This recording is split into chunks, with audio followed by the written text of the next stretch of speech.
Oke, ketemu lagi kita. Ya, kali ini sesuai dengan tema podcast saya itu pintar bersama teknologi AI. Kali ini saya mengambil judul yaitu PHK Google dan dampak AI terhadap masa depan tenaga kerja. Ya, karena barusan belum lama ini kan Google telah mem-PHK kurang lebih 200 karyawan. Ini saya sih penasaran, apakah Google collapse itu artinya ekonominya pendapatannya berkurang atau karena AI gitu ya. Saya ingin tahu apakah dampak AI sehingga apa perusahaan sekaliber Google kan rasanya masa cuma 200 karyawan apa dia mau pecat gitu misalnya kalau dia collapse gitu misalnya keuangannya tidak memburuk. Ya, kalau dia efisiensi oleh karena ada AI, ya itu yang saya akan coba bahas. Artinya, uh, di perusahaan sekaliber Google aja, itu karena terdampak AI itu, dia harus efisiensi pegawai ya. Nah, apalagi kalau perusahaan-perusahaan kita, yaitu saya sudah membayangkan perusahaan-perusahaan biasa, yang nanti setelah ada teknologi AI masuk itu, dan itu semua lini dia bisa hantam ya. Maka potensi untuk kehilangan tenaga kerja itu harus mengurangi tenaga efisiensi itu pasti karena kan robot bisa kerja 1 kali 24 jam ya tidak berhenti-berhenti manusia kan mana-mana ada manusia seperti itu tidak mungkin. Nah sekarang oleh karena dampak ini ya kita harus mencari solusi karena ya otomatis semua kita berpotensi kena terhadap boleh-boleh itu boleh terjadi kepada kita ya. Kita ada bekerja di mana saja, bukan cuma dosen, bukan cuma PNS, bukan cuma apa ya di pabrik-pabrik, di kantor-kantor, itu semua akan kena. Nah, untuk supaya tentu kita tidak kita pasti akan kena itu. Untuk supaya kita bisa ditahan, karena Google kan kenapa dia menahan? Tentu dia menahan yang sangat dia lebih butuhkan kan. Ya kalau mau bilang AI semua pegawai Google rata-rata tahu apa itu saya belum teridentifikasi pegawai apa saja bisa pegawai-pegawai yang mungkin ya skill yang diperlukan untuk merunning teknologi baru AI ini mungkin ya yang kurang itu yang diberhentikan ya tidak mungkin yang ahli-ahli AI yang memang dia sangat membutuhkan itu dia memberhentikan begitu juga dengan kita di bank kayak di kantor-kantor swasta kayak di pegawai negeri kayak di memang kalau pegawai negeri sih nggak segampang-gampang itu, tapi di perusahaan dan lain sebagainya kan bukan gampang, harus ada aturan kan kalau di Indonesia kan kita ada aturan, tapi paling tidak kita sudah harus siap uh, untuk mengantisipasi ya. Kalau kita tidak mau senasib dengan 200 orang tersebut, ya kita harus upgrade skill kita karena di satu sisi nanti kita lihat di satu sisi akan kelihatan bahwa ada PHK, tapi di satu sisi ada kebutuhan tenaga kerja, tapi kebutuhan tenaga kerja yang sudah tidak sama dengan kebutuhan kerja yang konvensional yang selama ini kita kita kuasai. Dia sudah menggunakan ada teknologi yang nanti akan dibutuhkan tenaga kerja seperti itu. Jadi kita harus mampu agar supaya kita tidak terlindas gitu. Itu intinya ya. Mari kita lihat saja ya. Alasan PHK Google kita lihat ya. Google melakukan PHK terhadap sekitar 200 pegawai pada Mei. Jadi baru ini ya, 2025. Langkah ini bagian dari fokus baru pada pengembangan AI dan pusat data. Yaitu karena mereka sudah fokus pada pengembangan AI dan pusat data ya, sistem big data ya. Jadi ya, yang pasti yang tidak punya keterampilan ke pengembangan AI dan pusat data ini mungkin uh, itu mereka yang terdampak ya, yang 200 orang ini ya, bisa menurut saya ya. Atau ya selain itu juga kan ada faktor lain, ada konduite dan lain sebagainya.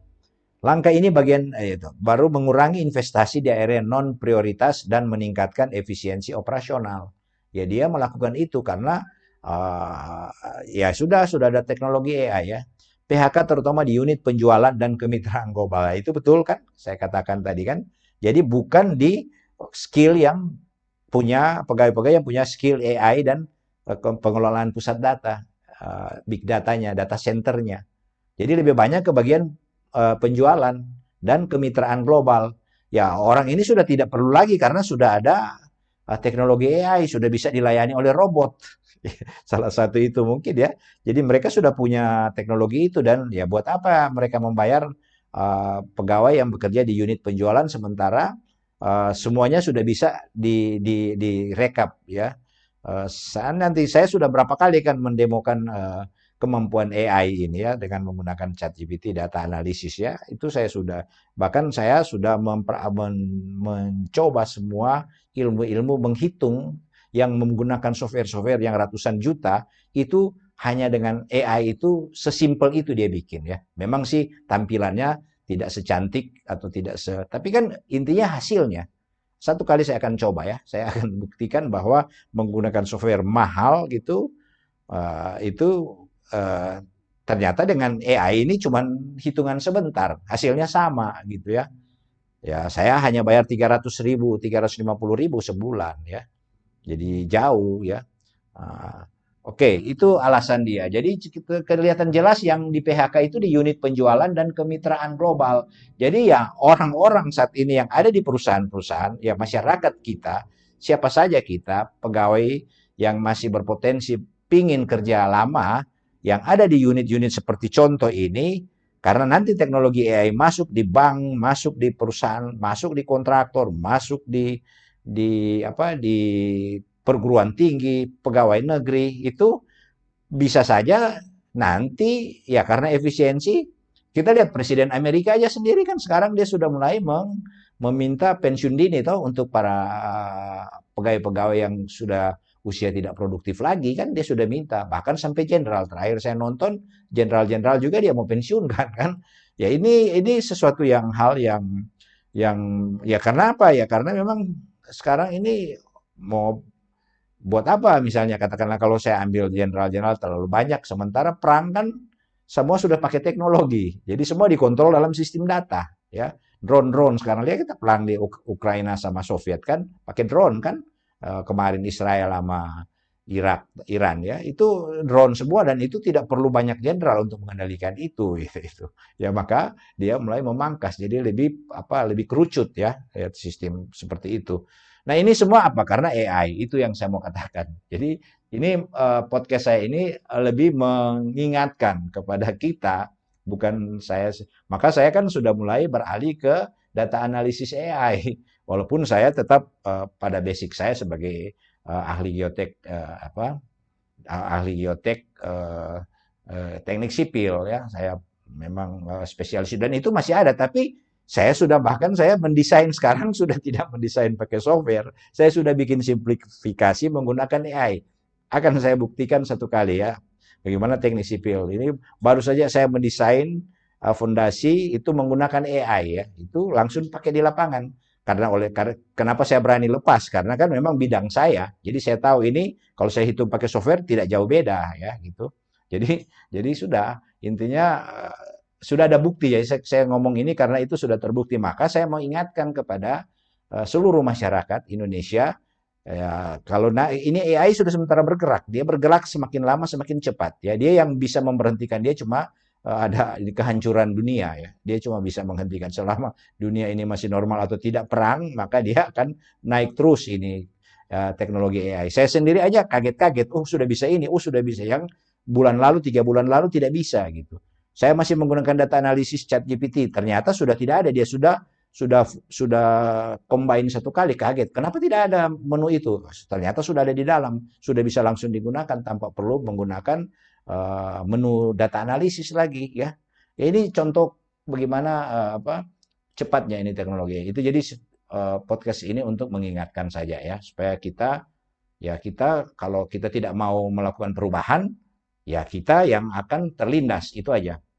Ini perusahaan teknologi lainnya ikut melakukan PHK. Kita lihat Meta ya, Meta Facebook ya, PHK 5% staff Januari 2025. Microsoft 650 staff di unit Xbox. Di unit Xbox kan ya artinya tidak terlalu karena apa? Sudah robot yang periksa semua. Jadi kita lihat di rata-rata di perusahaan-perusahaan besar ini mereka sudah memangkas yang di unit-unit yang sudah bisa tergantikan oleh AI ya. Yang tidak punya kemampuan AI. Amazon PHK di beberapa unit komunikasi. Lihat di unit komunikasi dia PHK. Apple 100 karyawan layanan digital diberhentikan ya. Jadi kita lihat perusahaan-perusahaan besar seperti ini pun sudah mulai memangkas karyawan. Nah, itu. Nah, apalagi perusahaan-perusahaan yang biasa yang kita ini yang skillnya ini ya bisa dengan cepat digantikan oleh AI. Nah, apakah karena AI ini? Ya, ini jawabannya itu saya tanya. Saya akan tanya, benar ini pemutusan kerja ini akibat PHK ini akibat AI? Ya betul, dia bilang ya. Sebagian besar PHK disebabkan oleh adopsi AI dan automasi. Ini yang saya mau ingatkan ya. Jadi saya ingatkan bahwa ini sudah sedang melindas ya. Kalau kita tidak mau upgrade diri, maka kita akan kena, kita akan terlindas. Siapapun, bidang ilmu apapun, orang bilang itu oh, ini tidak akan tergantikan, menurut saya semua akan tergantikan karena saya sudah banyak mencoba. Walaupun expert ini tetap ada dipertahankan. Cuman expert ini ada expert lain yang menggunakan teknologi AI, maka dia akan terpinggir, orang akan menggunakan kombinasi ilmu apapun itu dengan kombinasi AI. Oke. Kemudian fokus perusahaan bergeser ke skill teknologi, ini yang saya katakan. Jadi perusahaan sekarang ke skill teknologi tinggi dan efisien tim kecil. Jadi buat apa kita meng-hire pegawai sebanyak-banyaknya sementara itu sudah bisa. Tapi apa yang diperlukan adalah skill teknologi tinggi, artinya di teknologi AI. Itu yang saya mau ingatkan ya. Oke. Sudah jelas kan memang karena pengaruh AI. Jadi ya itu pasti perusahaan besar aja mem-PHK, apalagi perusahaan-perusahaan biasa. Nanti pada saat akan kena ya. Bukan tidak mungkin itu PHK atau perusahaan menutup karena sudah tidak efisiensi, karena dipertahankan oleh pemerintah harus jangan boleh pecat. Nah, kalau tidak pecat lebih baik dia pilot saja daripada dia mau pertahanan tidak dia sudah tidak efisien. Dia rugi dan sementara dia sudah melihat ada dia bisa investasi di negara tertentu yang lebih dia bisa rampingkan biaya produksi oleh karena terlalu over cost di pegawai. Ini kan semua yang pemerintah harus pikirkan ya, bukan cuma masyarakat, pemerintah juga harus pikirkan ini ke depan. Resiko kemungkinan besar ini akan terjadi. Jadi World Economic Forum 85 prediksi 5 tahun mendatang. Saya minta bagaimana prediksi coba 5 tahun mendatang. Nah, World Economic Forum itu adalah di tahun ini itu memprediksi 85 juta pekerjaan akan tergantikan oleh AI. Itu 85 juta pekerjaan akan tergantikan AI. Ini sementara posisi sekarang kita masih di posisi AI yang masih di tahap tengah ya, masih tahap tengah. Ada tahap yang lebih masih di general AI ya. Kita ada satu tahap lebih tinggi lagi. Dia sudah semua serba lebih tinggi lagi ya. Nah, ini lebih parah lagi, dia akan naik. Namun, nah ini di berita jeleknya 85 juta pekerjaan akan tergantikan AI pada 2025. Namun 90 juta pekerjaan baru akan muncul yang membutuhkan skill baru. Inilah yang saya katakan dunia pendidikan manapun itu saya pernah podcast saya sebelumnya kan skill baru ini tidak perlu universitas. Skill baru ini cukup di SMK saja jadi ya. Karena saya sudah buktikan saya belajar tidak lama memang saya belum dalam kategori pencipta ya, tapi saya belum kategori pencipta ya.